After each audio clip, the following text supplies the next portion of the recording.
जागा सरस्वती महतारी हमका हाल बतावा सारी बिरहा इंदल हरन निकारी जैसे गंगा जी में लागल बा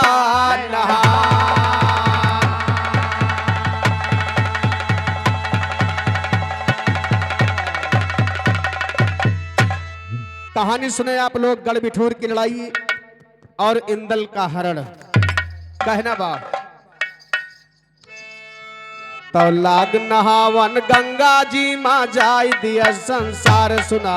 लाग नहावन गंगा जी माँ जाय दिया संसार सुना।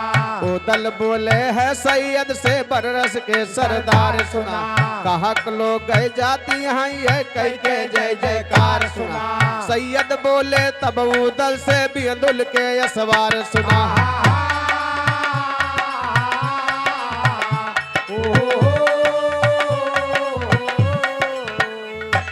सैयद बोले तब उदल से बिंदुल के असवार सुना।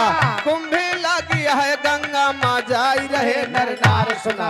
इतना सुनते उदल पहुँचे आल्हा के दरबार सुना। हाथ जुवर के उदल ठाकुर की नाराम जोहार सुना। नरम जबानी उदल बोले भैया हाल हमार सुना।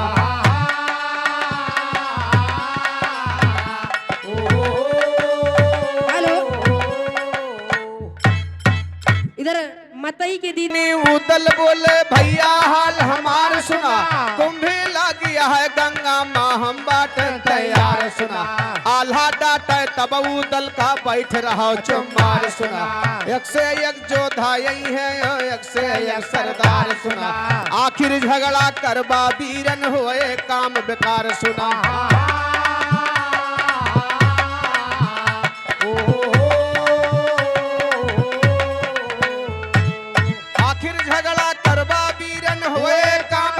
सुना वही समय माया के पहुँचे उरई के परिहार सुना। माहिल कहाँ लगे आल्हा से भईने बात हमार सुना। तुम्हें लगी है गंगा माँ हम बाट तैयार सुना। आल्हा बोले है मामा अब हमका ना इनकार सुना।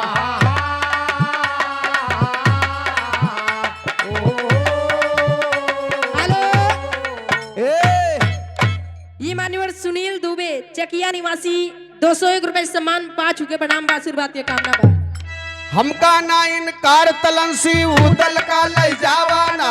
गंगा जी माँ बुड्ढी मार के जल्दी घर का आवाना। इतना सुनते उदल भैया डंका तुरंत बजावाना। गाने आवाज पड़ी सुनवा से। ये मान्यवर नरेंद्र हन्ना की माटी से 100 रुपए सम्मान हार्दिक नमस्कार बा। गाने आवाज पड़ी सोनवा के देवर से कहलावाना। कहा तैयारी देवर की ना हमसे साफ बतावाना। उदल बोले है भौजी हम तुझसे ना छिपावाना।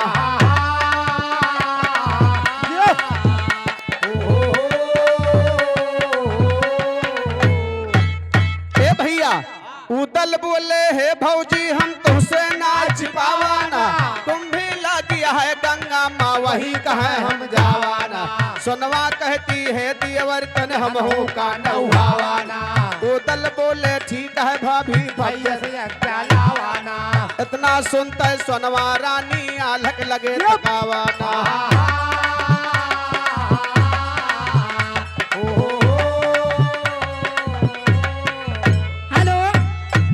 मान्यवर संतराम हरणों की माटी से चाचा जी की तरफ से 100 रुपए सम्मान हार्दिक नमस्कार बा। ये अंकुश राजा की तरफ से 10 रुपए सम्मान हार्दिक नमस्कार बा।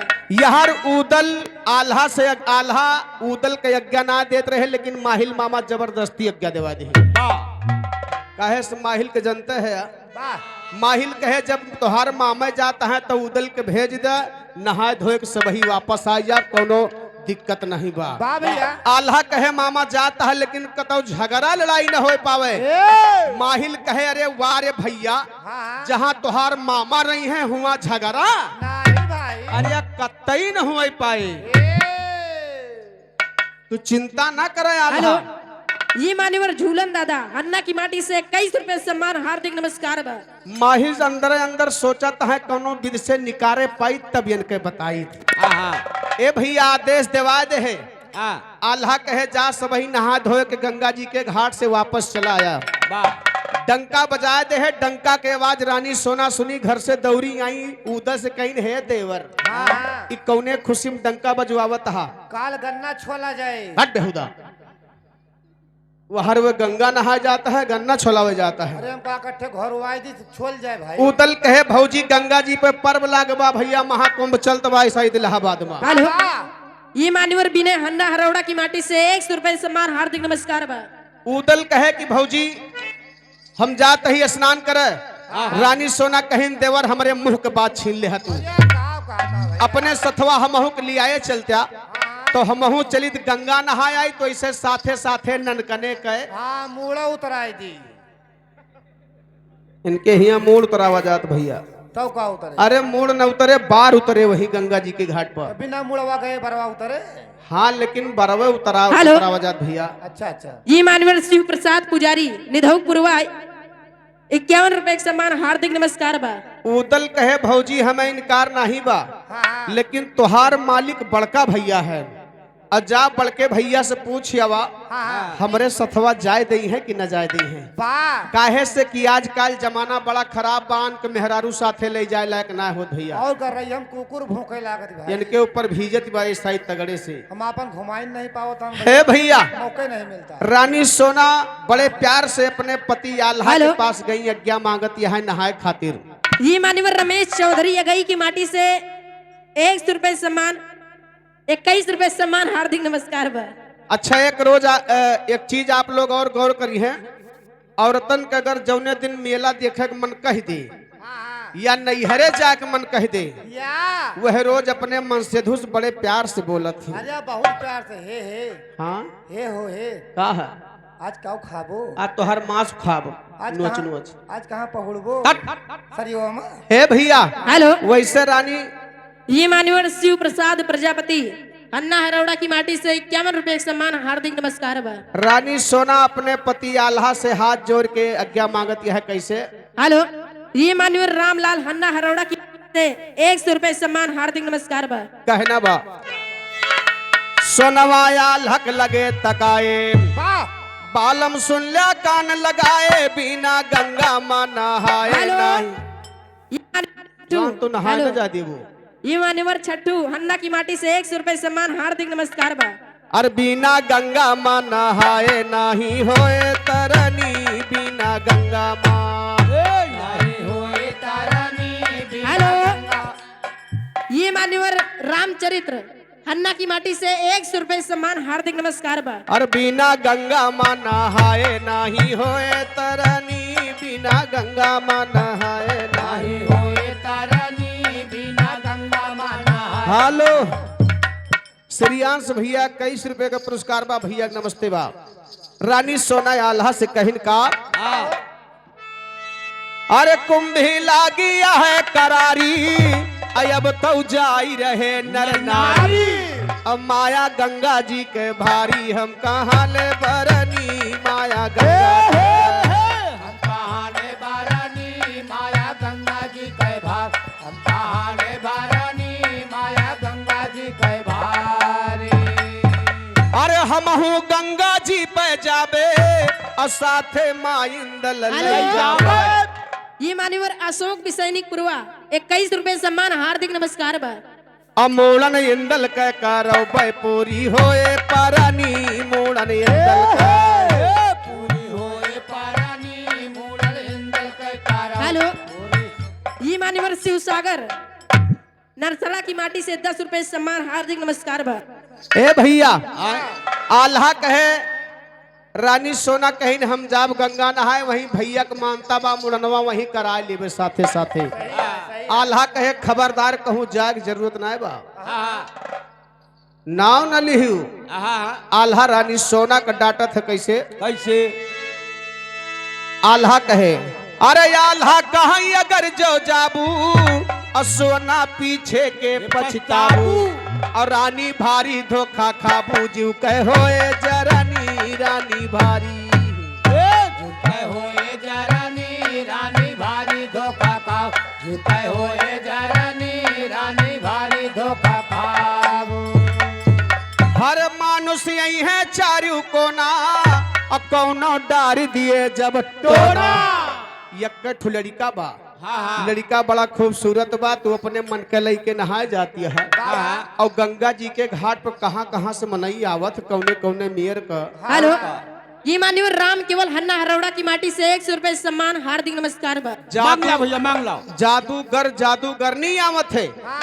यक्कठ हमरे लड़का बा, कौनो जादू मार दे तब तू का करबू। गिलास उलास लगवाई है गिलास लगवाई है। और का जादू खत्म हो जाए भाई। अच्छा, गिलास लगवाए से जादू खत्म हो जाता। फिर का टोना खत्म हुआ था, जादू नहीं खत्म हुआ। ये जुगाड़ और है। वो कौन जुगाड़ बा? झूर मिर्चा ले लियो अच्छा, और भैया को उवार के टांगी बीच के चूल्हा में झोंक दियो, बस सगरो जादू गायब। जादू सगरो झर जाए। वही चूल्हो में बर जाए का हो। राम न करे फुरे के जादू लग जाए। हेलो, हेलो, हाँ भैया। पीपर गांव की माटी से किंजल की तरफ से 51 रुपए सम्मान हार्दिक नमस्कार बा। अरे आदमी की जान ले लेता है जादू। तू है बतिया आल्हा समझाए, खबरदार जाए के जरूरत ना बा का। आल्हा कहीं अगर जो जाबू, मानुष यही है चारू कोना, कौनो डार दिए जब टोना, तुहका पिछवा परी है रोना, क्यों ना भोगे करनी। ए भैया, जादू को नाव लेते तो रानी सोना जर के अंगार हो गई। कहनी आए हमका सिखावत है जादू, हमारे मन से दू है कि हम ही जादू सिखावत है। कहे कि यही से मन से धुवन के आदत नहीं लाए लागत। रानी सोना नाराज हो गई का। हेलो, ये मान्यवर नीरज पीपर गांव की माटी से 51 रुपए सम्मान हार्दिक नमस्कार बा। अरे सोनवा करन लगी फरियादा, बना क्या हा पुन्नमा बाधा। हमसे ना दुनिया मा ज्यादा राजा जादू करनी, हमसे ना दुनिया मा जादू करनी, हमसे ना दुनिया मा ज्यादा। राजा जादू करनी, हमसे ना दुनिया मा ज्यादा। अरे हमसे बड़ा जादू करनी धरती पर कौन पैदा हो गया है। और तू हम ही का जादू को धमकी देता है, तो हमारी बात सुना। अरे 12 पूजत बा संसार, 13 पूजे सोनवा नार। और जिय का जादू दिए मार, नाही पाए सरानी जिय का जादू। नहीं पाए सरनी, जेका जादू दे बेमार। नहीं पाए सरनी, जेका जादू दे बेमार। अरे आल्हा बहुत भय हैरान, सोना रही नये कौमान। अपन साजी के समान, सोना लागी भरने अपन साजी के। सोना लागी भरने, हेलो, साजी के सामान।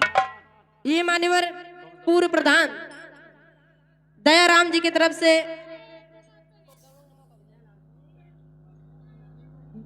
बिसैनिक पुरवा 201 रुपए सम्मान पा चुके, प्रणाम आशीर्वाद की कामना बा। हर कई के 16 सिंगार, अच्छन में हो गई तैयार। और साजा बेंदुल का सवार, देखे काप धरनी हेलो। साज। ये मान्यवर दिनेश कुल्फक पुरवा 21 रुपए सम्मान हार्दिक नमस्कार बा। हर साजा बेंदुल का सवार, देखे काप धरनी हेलो। साजा। ये मान्यवर राम जस मिसिर का पुरवा 12 जवान लौंडे। 100 रुपए सम्मान हार्दिक नमस्कार बा। ए भैया, कहना बकाप रानी सोना अपने पति की बात नहीं मानी, कहीं हरगिज नहीं मानूंगी। अब मैं देखती हूँ कि कौन मुझे गंगा जी के घाट पर जादू मारता है। सही है, सही है। दुनिया संसार में 12 जादू पूजी जाती है, हमारे पास 13 जादू है। एक जादू दुनिया ऊपर बा, सही है। वह जादू को हमारे काट केहू के पास नहीं बा। नहीं, नहीं, तो हमको जादू कौन मार पाएगा। या। रानी सोना का यही बात तो घमंड हो गया बाबूजी। घमंड तो अच्छे अच्छे के चूर हो जाता, लेकिन कहना बा। अरे कई के 16 सिंगार, अच्छन में हो गई तैयार। और साजा बेंदुल का सवार, देखे काप धरनी साजा बेंदुल का। देखे काप धरनी, साजा बेंदुल का सवार। देखे काप धरनी, साजा बेंदुल का सवार। हेलो, बर्मा दिन कर। इधर मान्यवर दिलीप हन्ना हरौड़ा की माटी से 100 रुपए सम्मान हार्दिक नमस्कार बा। ब्रह्मा दीन करे बयान, जी के गजरी मह मकान। बैठा तो हमारी जबान, माई जग जननी बैठा। तू हमारे जबान, माही जग जननी। बैठा तू हमारे जबान, माही जग जननी। तो बैठा मोरी जबान, शारदा हैया हर के जोला।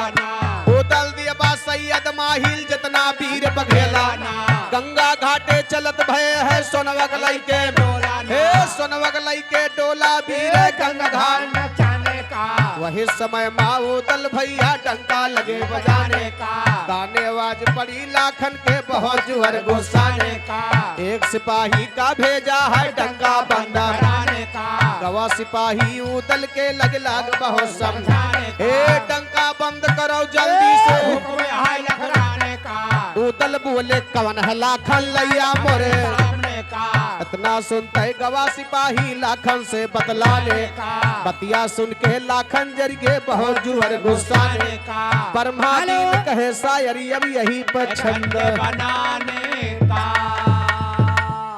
ये मान्यवर आलोक बिसैनिक पुरवा 10 रुपए सम्मान भैया को हार्दिक नमस्कार बा। ए भैया यहर गंगा जी के घाट पर हुक्म था किसी छतरी का डंका नहीं बजेगा। यहर माहिल मामा जान के उदल का डंका बजवावत लेगी काहे से ही बतिया माहिल के पता रही कि हुआ केहू का डंका न बाजे उदल का डंका जबरदस्ती बजवा के लेके गई। और हर मेला में जब पहुंचे तो उदल से कहे उदल तुहार डंका बंद ना हुए चाहिए हुए चाहे जवन। हेलो और उधर जाए के लाखन से कहे का हो लाखन अरे तोहरा ऐलान रहा कि किसी छतरी का डंका नहीं बजेगा लाख उदल का डंका बज रहा है चल के बंद करावा नहीं तोरे सूर्यवंश में कलंक लग जाएगा। ए भैया ये मान्यवर जयराम बिसैनी की माटी से 100 रुपए सम्मान हार्दिक नमस्कार बा। लाखन एक नौकर का भेज के और उदल के लगे संदेशा भेजवाए कह जा कह दिया कि चुपाई मार के डंका हेलो बंद ये मान्यवर विकास बेही की माटी से 51 रुपए सम्मान हार्दिक नमस्कार बा। चुप कह के डंका बंद कह के नहाए के अपने घरे भाग जाए डंका न बजावे। लाखन नाराज हो गया उदल मारे क्रोध में कहे कि जा कह दे कि उदल का डंका बाजत बा जौन करे खोए कैली है। सही है ए भैया यहर देखा दोनों जने में बात बढ़ती बा मारे क्रोध में लाखन आवता है बातचीत बढ़त बका कैसे अरे उदल कहई लागे तब लाखन से डंका के हुआ बजैया ना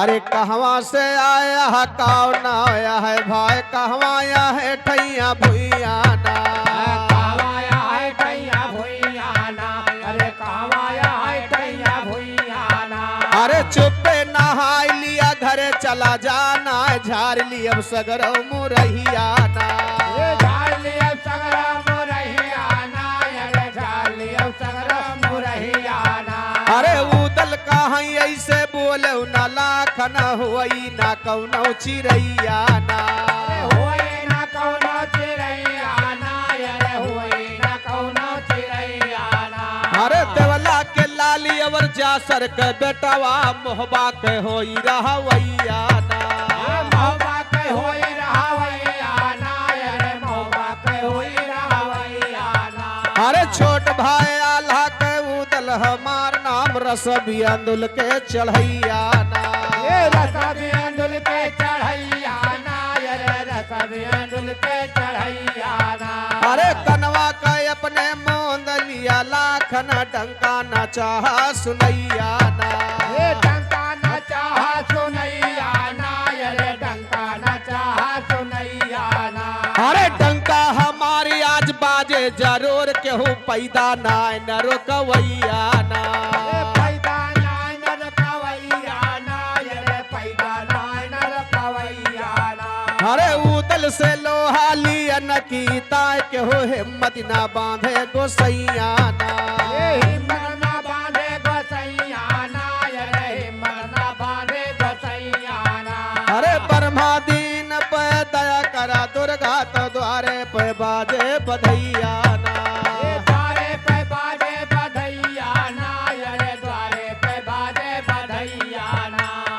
ए भैया तो द्वारे बजाए बधैया दुर्गा हमारी आ तो बरदा